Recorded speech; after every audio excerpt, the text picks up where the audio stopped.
नमस्कार, पोल बात में आप सभी का स्वागत है और मैं हूँ प्रतिमा सिंह। आज हम जो एनसीईआरटी के कुछ महत्वपूर्ण पॉइंट्स हैं जो कि वेरी इम्पोर्टेंट होते हैं और लगभग सभी एग्जाम में पूछे जाते हैं और ये 11th-12th के हैं तो ये टीजीटी, पीजीटी दोनों से संबंधित हैं। यहाँ से भर-भर के क्वेश्चंस आते हैं। उनमें से बहुत ही चुनिंदा पॉइंट्स मैं यहाँ पर दूँगी ताकि आपको सीधे-सीधे एग्जाम में इनसे हेल्प मिले।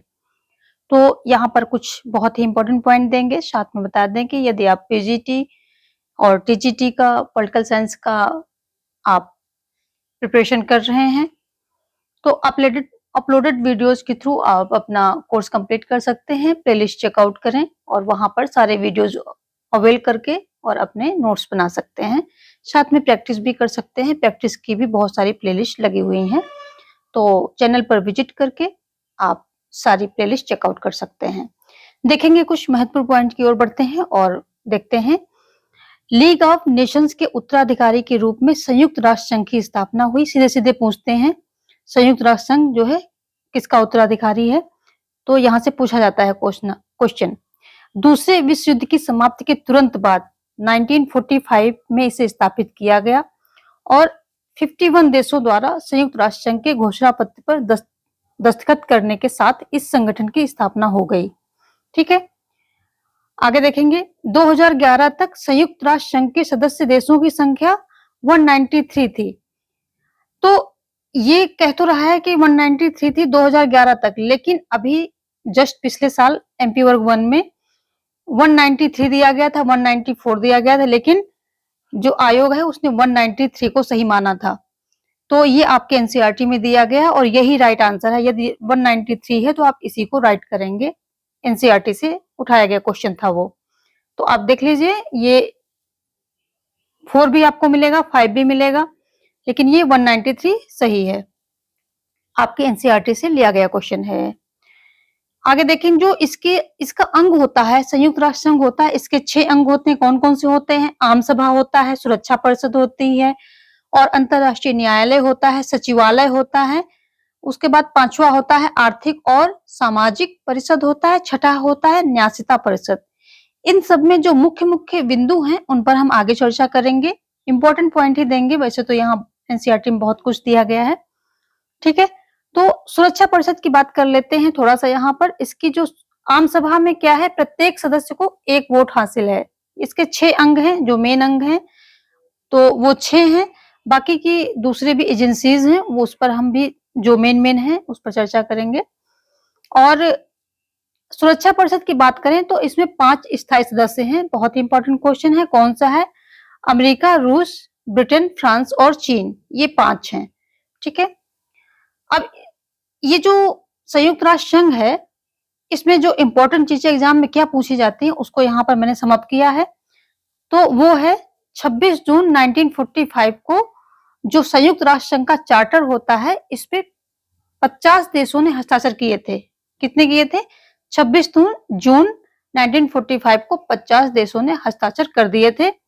पोलैंड ने 15 अक्टूबर को हस्ताक्षर किए, क्योंकि उस समय इसके पोलैंड में सरकार जो है बन रही थी, तो एक प्रकार से राजनीतिक उथल-पुथल मचा हुआ था। तो इन्होंने क्या किया था कि 15 अक्टूबर को हस्ताक्षर किया था। ठीक है, आगे है 24 अक्टूबर को संयुक्त राष्ट्र संघ दिवस मनाया जाता है, क्योंकि 24 अक्टूबर 1945, सब यहाँ पर 45 की बात हो रही है। जो 45 है सन यही चलेगा, डेट यहाँ पर सारी अलग-अलग होंगी, तो वो आप ध्यान देते रहेंगे, सन यही रहेगा सब में। तो ये जो पोलैंड है, ये 15 अक्टूबर 1945 में ये साइन करता है और 24 अक्टूबर 1945 में जो है इसकी स्थापना हुई थी संयुक्त राष्ट्र संघ की, इसलिए 24 अक्टूबर को संयुक्त राष्ट्र दिवस मनाया जाता है। ठीक है, फिर 30 अक्टूबर 1945 को ही भारत इसमें शामिल हो गया था। इसके सदस्य देशों की बात करें तो यहाँ पर कितने हैं? 193 हैं। 2011 के अकॉर्डिंग 193 हैं और यही आपका राइट आंसर होना चाहिए आगे भी। फिर इसमें जो आम सभा है उसके महासचिव की बात बहुत ज्यादा होती है। तो महासचिव एंटोनियो गुतेरेस हैं, वो संयुक्त राष्ट्र संघ के 9वें महासचिव हैं। उन्होंने महासचिव का पद 1 जनवरी 2017 को संभाला, जो कि अभी फिर से इन्होंने संभाल लिया है। ठीक है, वर्तमान समय में भी यही हैं, वर्तमान समय में भी यही हैं, एंटोनियो गुतेरेस ही हैं। ये 1995 से 2002 तक पुर्तगाल के प्रधानमंत्री रहे हैं और 2005 से 15 तक United state Nations high commissioner for refugees रहे हैं। तो ये आपके एनसीईआरटी में दिया गया है कि 1 जनवरी 2017 को इन्होंने पद संभाला था 9वें महासचिव के रूप में। ठीक है, ये एक पॉइंट हुआ। दूसरा है 1995 से 2002 तक ये क्या रहे थे, पुर्तगाल के प्रधानमंत्री थे और 2005 से 15 तक United state Nations high commissioner for refugee रहे हैं। तो ये इनके कुछ योग्यताएं हैं, जो पद थे जो इन्होंने संभाले हैं और आपके एनसीईआरटी में दिया गया है, तो ये भी इंपॉर्टेंट हो जाता है। एक यहाँ पर बहुत इंपॉर्टेंट पॉइंट है, मानवाधिकार परिषद की स्थापना कब होती है? तो मानवाधिकार परिषद की स्थापना 2006 में हुई थी और 19 जून से 2006 से ये सक्रिय हो गया था। तो 2006 में इसकी स्थापना होती है और सक्रिय कब से होता है? 19 जून 2006 से ये सक्रिय हो जाता है। तो ये डेट बहुत इंपॉर्टेंट है, 19 जून से ये सक्रिय हो जाता है। 2006 19 जून 2006 से ये सक्रिय हो जाता है। स्थापना कब होती है? 2006 में होती है। अब यहाँ हम आईएमएफ के कुछ पॉइंट के बारे में बात करेंगे। तो जब शीत युद्ध होता है उसके बाद कुछ संगठन ने काफी अच्छी भूमिका निभाई है अर्थव्यवस्था को सुधारने में, अर्थव्यवस्था के लिहाज से। और इनमें एक जो इंटरनेशनल मॉनेटरी फंड यानी कि IMF, international monetary fund IMF इसको शॉर्ट में बोलते हैं और हिंदी में बोलते हैं अंतरराष्ट्रीय मुद्रा कोष। दोनों ही आपको याद रखने हैं, दोनों तरह से पूछ सकता है, इंटरनेशनल मॉनेटरी फंड या फिर अंतरराष्ट्रीय मुद्रा कोष। यह संगठन वैश्विक स्तर की वित्त व्यवस्था की देखरेख करता है और मांगे जानने पर क्या करता है, वित्तीय सहायता उपलब्ध कराता है, जो तकनीकी सहायता होती है उसको भी मुहैया कराता है। ठीक है, और इसमें देश अगर हम बात करें कि कितने सदस्य देश हैं, तो जो अंतरराष्ट्रीय मुद्रा कोष के हैं कितने, अभी 189 सदस्य देश हैं। आपको अभी जब हम वर्तमान में देखेंगे तो ये संख्या अलग हो गई है, लेकिन जो एनसीईआरटी में दिया गया है 189 दिया गया। तो ये आपको अगर दिखता है तो टिक आप इसी को करेंगे और जो वर्तमान में है वो भी मैं आपको बताऊंगी।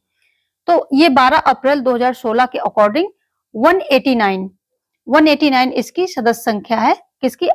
जो सदस्य देश हैं कितने हैं? 189 है आईएमएफ के।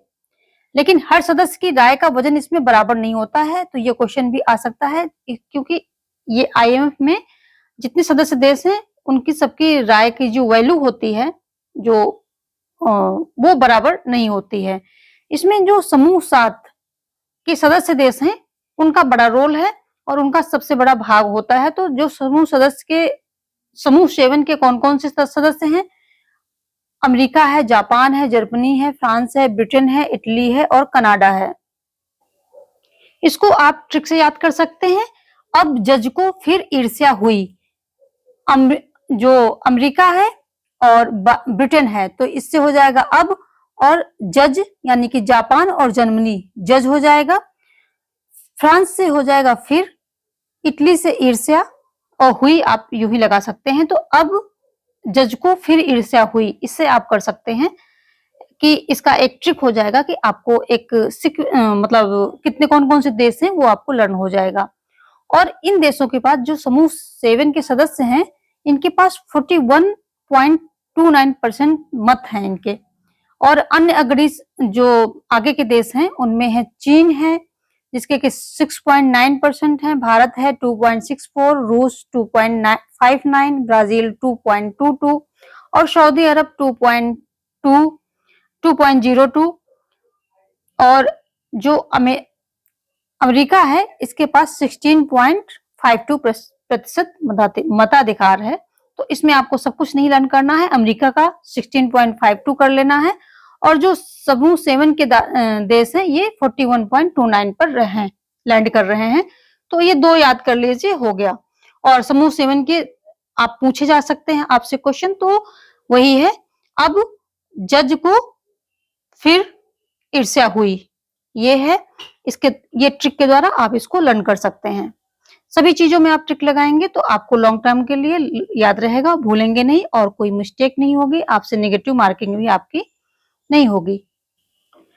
तो चलिए देखें, ये हमने देख लिया एनसीईआरटी में, लेकिन एनसीईआरटी से थोड़ा ऊपर जाकर के पूछ लेता है, रिलेटेड चीजें रहती हैं, वही चीजें थोड़ा सा लेवल अप कर देता है।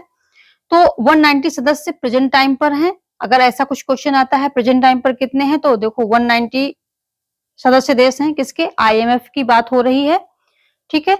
और स्थापना इसकी कब हुई थी, तो 1944 में इसकी स्थापना होती आईएमएफ की। और कब होती है, किस कारण से होती है, क्या ऐसी परिस्थितियां बनी कि इसकी स्थापना करनी पड़ी, तो इसकी स्थापना जो 1930 की मंदी के बाद, जो ग्रेट डिप्रेशन आया था, उसके बाद जो है इसकी स्थापना होती है। तो ये कुछ एक अलग से पॉइंट है, लेकिन इंपॉर्टेंट है और पूछे जा सकते हैं पीजीटी लेवल में, क्योंकि पीजीटी में थोड़ा सा उसी लेवल को अप कर दिया जाता है।